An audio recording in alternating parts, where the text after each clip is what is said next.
Hello, my name's Steve Maloney. I work for the Recovery Academy, doing two things. One of my roles is delivering training to staff and service users, and the other role is delivering peer support, coordinated peer support. So thanks for taking the time to watch this short film. Hopefully it'll be something that you might find helpful. Because maybe like me, you're struggling a little bit with the way things are with this pandemic. Everything that's sort of been familiar to us has sort of been stripped away, and lots of people are finding it difficult, me included. The unfamiliarity and a lot of fears around what might or might not happen can really take its toll. But something that's been helping me is something called the 5 Ways to Wellbeing.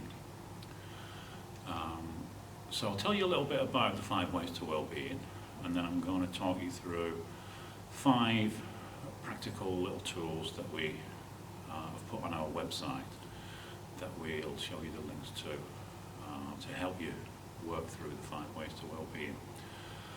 So just 5 ways, simple 5 ways. When I was at school, I remember something called the 10 Commandments, and I remember thinking, no matter how many times I tried to remember those 10 Commandments, I could never remember after the first 4 or 5. So 5 ways to well-being. Keep it simple. 5 digits on your hand, simple. It's not a therapy, it's not something that puts you under any sort of pressure.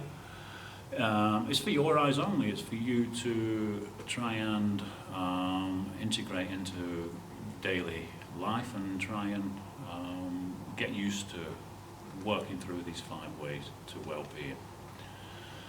A bit of background to it. Some people called the New Economics Foundation were tasked with finding out what it was that helped people get well emotionally and mentally and stay that way. So they interviewed loads of people, and what they found were there were 5 particular things that most people did to get well mentally and emotionally and stay that way. So it's been tried and tested over the years, and I would say it's been tried and tested by myself too. I've been on the receiving end throughout my sort of recovery of all sorts of interventions and therapies, and for me the 5 Ways to Wellbeing is one of the most easy to take on board and keep being involved with. It's helped me a lot over the years. So 5 ways, and the first of the worksheets that we'll show you on the website is just an information sheet about the 5 ways. Connect, be active, take notice, keep learning, and give. And the worksheet 1 on the website has just got some ideas underneath each one of ways that you could make this part of your life, ideas for things to do, things to sort of bear in mind and try and have a go with. So that's the first sheet that's on the website.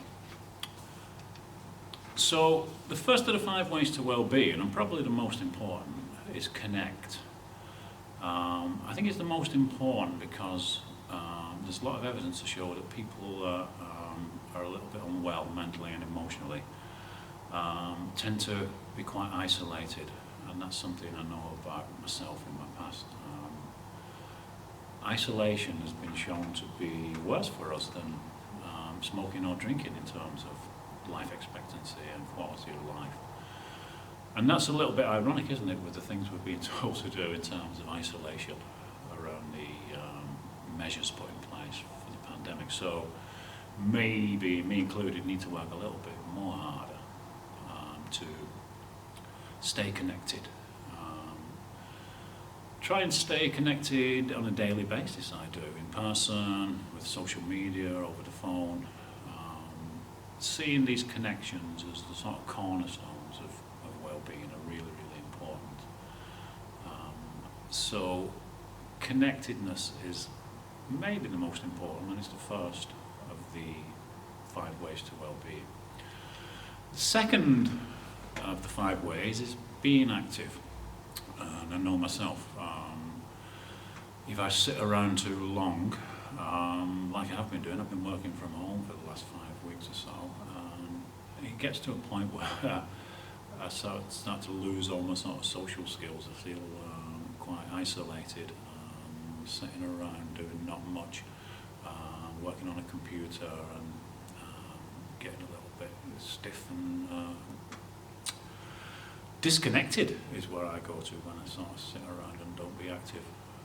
And it's not about doing a marathon or a 10K, it's about finding some activity that suits your level of mobility and fitness and trying to integrate that into most days.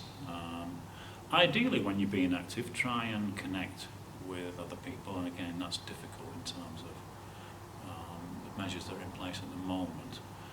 But the second of the 5 ways to wellbeing, being active, is really important in terms of just getting up, getting your juices flowing and doing that on a regular basis. Third one is take notice. For me, this is something that I try to do, but I have to work quite hard with the way my mind works. It's not something that comes naturally to me. Take notice within us and around us.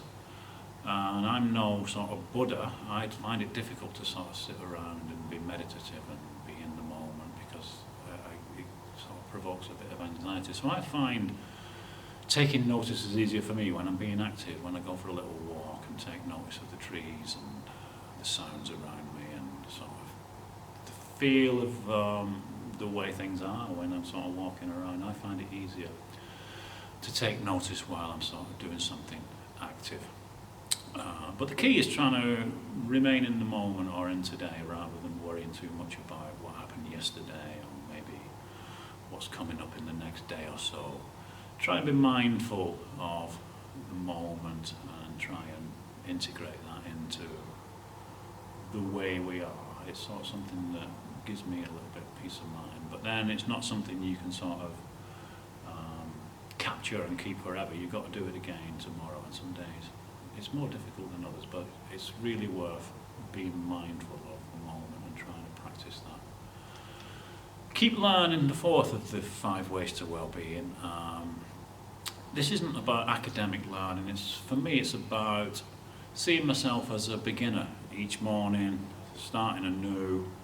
The best days that I have are the days where I see myself as teachable rather than the finished article. A little saying that someone gave me a while ago. While you're green, you're still growing, but as soon as you're ripe, you start to rot. So I think it's seeing myself as teachable and willing to learn, keeping an open mind and being open to new experiences. One of the things that you might see on the sheet under Keep Learning is try a new skill or mend an old push bike or try a new recipe, those sort of things that keep you fresh and keep your senses open and willing to learn new things. And the last of the 5 ways to wellbeing is give. And sometimes people equate this with doing charity work or helping out in a charity shop or whatever it might be. And that's fine, that's one of the ways, the 5 ways set up for giving. But for me it's more about one of my favourite singers, Bob Dylan. He had a quote that his grandma told him: be kind to everyone you meet because they're all having a tough time. So it's not about how much we can give, it's about the love that we put into the giving and try and be empathic with people around us. The happiest people I know are people that are kind and sort of think about other people. And again, that's difficult sometimes when we're in times of isolation, but it might be just something as simple as phoning up a friend or a relation and just ask how they are and have a listen to them and switch off our own sort of situation and key into what's going on for someone else. So giving is the last of the 5 ways to well-being.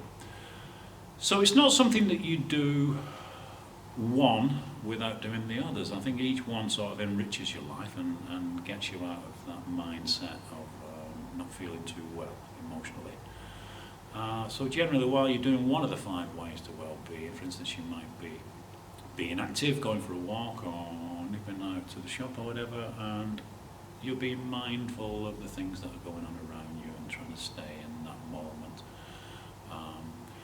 So I think there are times when we're doing a lot of the 5 ways to well-being, but it's about taking notice of that and being mindful of it.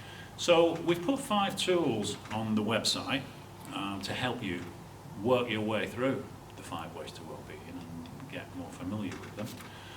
And as I've already shown you, the first one is the information sheet. This is just some ideas around each of the 5 ways to well-being. Some things you could do, some things that you may be doing already that you can take note of. The second worksheet is something that I find helpful, is making notes of things that have gone on in the past couple of days. So it's a weekly monitoring 5-way sheet. It could be the week that's just gone by you can reflect on, or the last couple of days, or it's something you could make a start with and make a diary of how you've gone on the last 3 or 4 days in terms of the 5 ways to well-being. And at the bottom in the square there's some monitoring activity in terms of how you've got on in terms of the 5 ways to well-being, whether you're doing some or all of the 5 ways to well-being. So it's a little diary sheet for you to make some notes on and see where you're up to in terms of the 5 ways to well-being. The third of the worksheets is something for you to maybe plan some things coming up in the next week or so, or the next couple of days.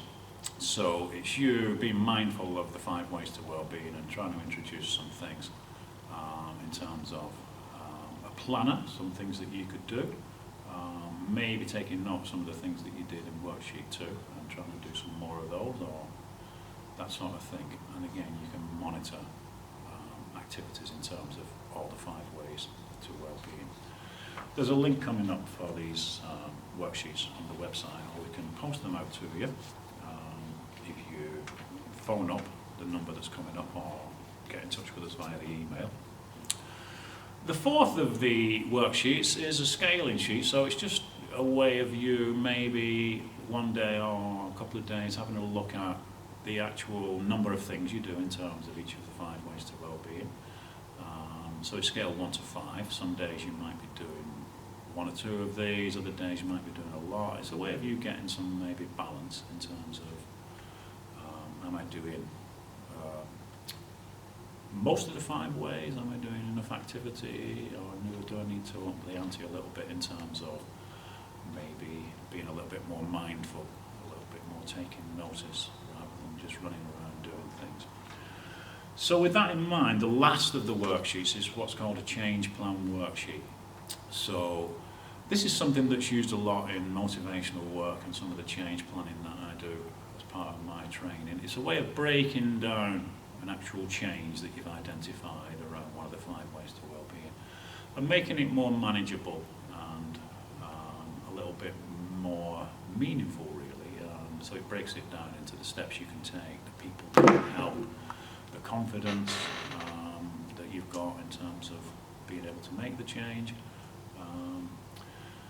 So that's, again, something that we can work through if we do identify maybe one change that we could make. And if you come up with 3 or 4 changes, we can send you more of these out. We can post out as many as you need.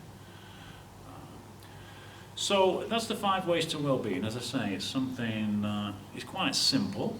It's not a complicated intervention, and it's something that I genuinely have found really, really helpful as I work my way through life and my own recovery journey. So thanks for watching, listening. Hopefully there's been some things that you can find helpful. Good luck with it. Thank you.